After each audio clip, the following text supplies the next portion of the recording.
And thank you all for having us here today. I hope this will be a fun discussion. It's certainly something that could take an entire conference, but we'll try to do what we can in 20 minutes. I wanted to give a little more introduction to both Nita and Mark. Bear with me while I get my reading glasses on. Yes, Nita is the president of Honor, and she's responsible for the company's overall growth strategy, and most recently she was the chief strategy officer at Castlight Health. So she certainly knows a little bit about this for sure. And Mark at Amava, their purpose is to help people discover their next flexible, socially engaging experience. And he's focusing on the 1.2 billion people moving beyond career and parenting. And he spent the past 30 years advising, building, running, and investing in a variety of consumer and technology markets. And like Paul said, and by the way, Paul's going to be an honorary member of our panel because he knows a lot about this subject as well. We are talking about the societal impacts that an increased longevity has. I've been working in this field for a long time and mostly at Stanford, and I think the thing that I want to point out right now is the age of increased longevity is here now. We already have in the last century increased our longevity by 30 years, and most of that was not due to medicine. It was mainly due to things like better sanitation, refrigeration, other kinds of technologies that helped us live longer and better lives. And so that's why today we want to talk a little bit about what's happening here in our country and around the world. We've been given an extra 30 years of life, and for the most part, we're not doing a very good job of capitalizing on that time that we have. We've tacked it on to the end of life, and we're not really using the years that we have in ways that are healthy and keep us well and connected. I will add that a lot of my career has been around the importance of social connection and our humanness. It's what makes us healthy, and so that's another piece that I wanted to focus on today. So, that was enough context setting. I think I'm going to jump into a question from Mark. There's a lot of talk about social isolation and loneliness these days, but little seems to be done about it. Cigna came out with a big report about loneliness, and the UK now has a loneliness minister. And we know from research that our social connections shrink as we age, about 25% fewer social connections after retirement, for example. And we know that loneliness is as fatal as smoking a pack of cigarettes a day and twice as dangerous as being obese. And we know that having purpose in life, a meaning in life, and the way I define that is just a reason to get up in the morning, someplace that you need to go where someone needs you to do something, is absolutely essential for well-being. And yet, we know that most people who are older and living these longer lives don't have these opportunities. Today, about 25% of older adults over the age of 65 are working, whether they want to because they have to or they want to because they like it, and that number is growing by the decades. And yet, employers still hold ageist attitudes about what they call older workers. And I still hate that term. I feel like it's a term that in the 70s they called us female workers, so I have every hope that someday that term will go away. So Mark, how are you thinking at Amava about purpose and meaning and social connection, and where do you think the opportunities are in this space as we look at this increased longevity? Sure. Thanks for inviting me to be here. I appreciate it. It really is core to our mission. So our mission is to try to help people stay socially engaged after they leave their full-time careers or full-time parenting. You're right, the isolation epidemic, as people have termed it, is creating serious issues for people's health, but also just for their contentment as they try to navigate 25 or 30 years of post-career, post-parenting life.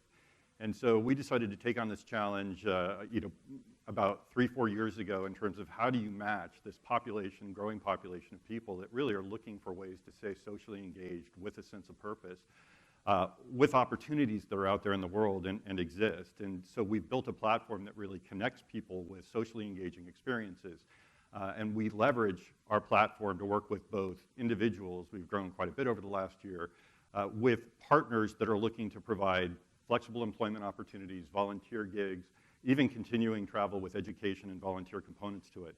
And it's become a very popular thing. So what we found is that the biggest challenge that people in this generation have is what do they do with their time? And like anybody, if you really don't have a sense of purpose and some focus in terms of what you want to do, it creates issues. One of the surprises early on was how difficult it was even for people to consider what opportunities would be available to them. So simply just figuring out what they might want to spend time on that might be different from what they'd done in the past was a huge barrier for people. One of the other challenges we found is people felt lost. Their sense of identity was so tied with their title or their role. They were a CEO, or they were a marketing executive, or they were a parent. And once they were no longer engaged in those activities primarily and they couldn't describe themselves that way, they would withdraw. They couldn't figure out how to communicate with other people. And so we went back to brass tacks and we said, well, how do we create relationships in our lives from the beginning? Well, most of our relationships are created at school or during in the workplace or as a full-time parent in the school districts. And so we're simply replicating those environments for people, but on terms that make sense to them. If they want to earn, we provide them with opportunities to earn a little bit of money. If they want to give back, we can provide them with volunteer opportunities and mentoring opportunities. If they want a sense of adventure, we can combine some of this other sense of purpose with the ability to travel, whether it's local or abroad. And so we're really focused on extending that platform, creating more partnerships, and building out as we go forward over the next year. But the engagement levels have been incredibly surprising to me. People are really taking advantage of the opportunities we're presenting. And quite frankly, it's everything from working for companies like Honor that are trying to provide caregiving services to a population that's looking to stay in their homes but needs additional support, to being on boards of nonprofits, to actually being baristas. Believe it or not, one of the most popular things even for very highly educated people is getting into food service and experimenting with what that's like, because they get to interact with people and do something they've never done without a sense of stress that their other roles might have brought them in the past. So that's what we're really focused on, and it's been a lot of fun, really rewarding. Thank you, Mark. Yeah, I think that's an important point that I didn't mention earlier, that there is, research does support, there is not a midlife crisis that happens, but there is a shift in midlife when you've been in a career for decades, or been a stay-at-home parent, or even a parent who is working, that in around your 50s, something shifts. And there needs to be opportunities for people in that space to explore new opportunities. And what's interesting is with this new longevity that we have, these extra 30 years, I mentioned we've tacked them all at the end, people are trying to change this culture that we've designed around youth, which really is you have to finish school by 22. Like if you're 19 and still in high school, something's wrong with you. Or if you decide to go back to school in your 50s, something's wrong with you. Changing the way, obviously fertility is working differently now too. There's opportunities to have children in your 40s and 50s now. And the way we're working is different as well, where people are taking sabbaticals or gap years and trying to kind of shift this idea that our increased longevity is just more old age, but actually lengthens our adolescence, lengthens the time that we have in young adulthood, lengthens the time that we have to stay home with parents or with caregiving responsibilities, but also offers us flexible work opportunities at all ages along the way. And that's where I'd like to talk to Nita a little bit. There's a lot of concern and fear that there's just not enough people to provide all the care our aging population will need. There's this dependency ratio. I don't want to go into it because I don't like it too much, but basically there's a fear that there's going to be too many older people and not enough people taking care of them. And I will add, I was not here yesterday, so I'm not sure if you mentioned it, but the idea that lifespan is a little different than health span. And so we can talk about living to 100 or 150, but how many of those years are we still healthy enough to be in the world as a worker or a caregiver?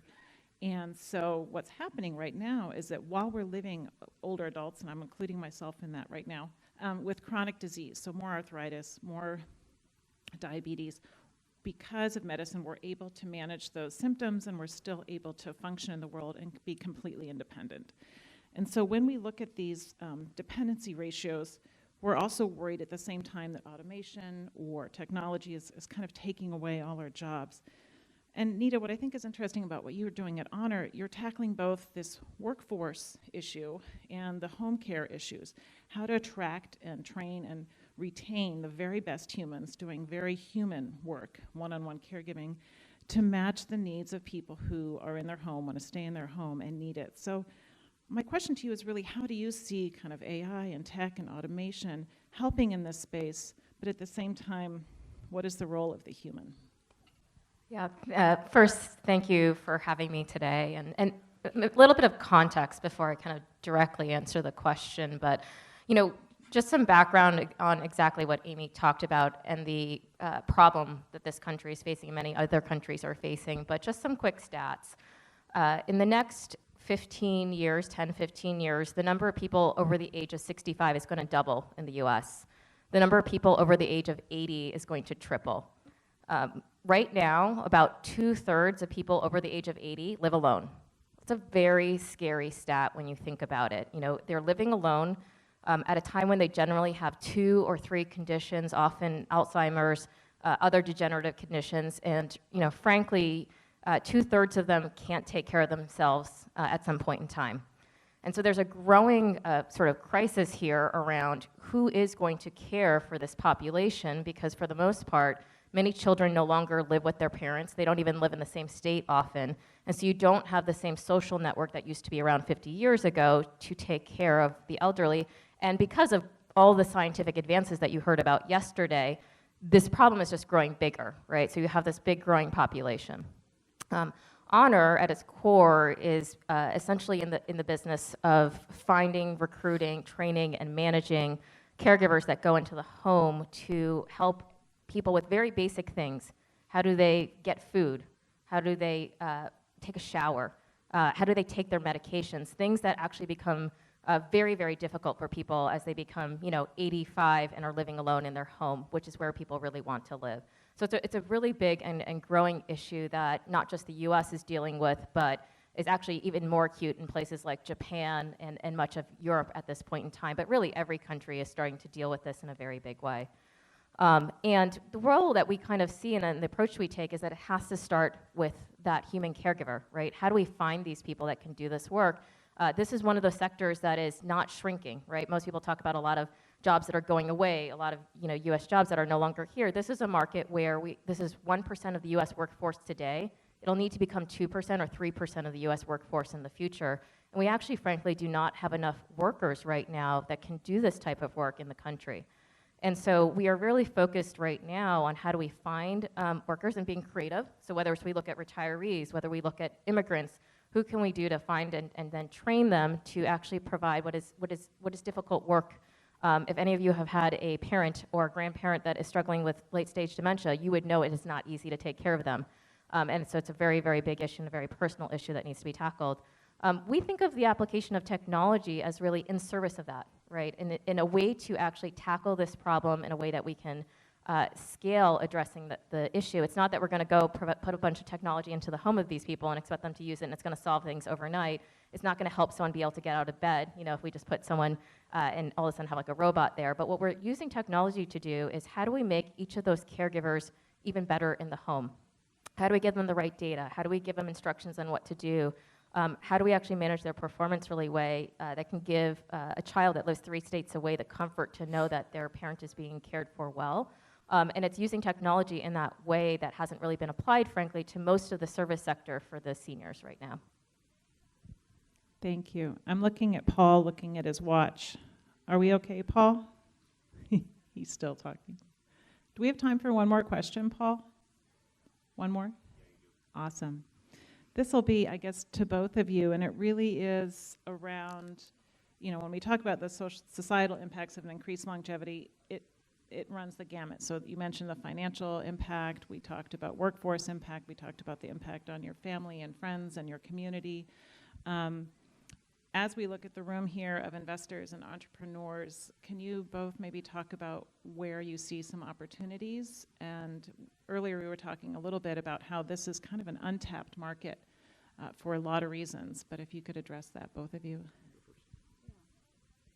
I'm happy to start with it. So, I've spent my whole career working in the healthcare technology and innovation space, and when you look at where dollars have gone from folks like you, it's gone into funding companies in the provider sector, in the physician sector, hospitals, employer, at a number of companies I used to work at. And what I have just found so interesting is that despite all the statistics I just gave you around the aging population, there has been very little, actually, frankly, venture funding and then later stage funding into companies doing innovative space things around seniors. And I think that's because, it is perceived as a complex space and one that's difficult to deploy technology into. But what I would sort of say is the biggest ask is I think that the country and many countries need to invest into this sector a ton more. There's a lot of need. I think there are ways to actually do really innovative and interesting things from a technology perspective into this sector, and that we need fundamentally innovation to be able to deal with many of the issues that all of us in this room will be living and breathing ourselves when we are 20, 30 years older. We need to have the things out there that we'll benefit from to kind of deal with it more. So I obviously agree with everything you just said. What I'd also point out is part of the reason our business has taken off so fast is that this generation that we're really targeting, this new tech-enabled post-career, post-parenting generation, is absolutely online. They spend more time online than even millennials, partly because they have time, but partly because they become dependent on technology. They're focused more on mobile technologies than desktop technologies, but they are using technologies, especially in areas where it benefits them.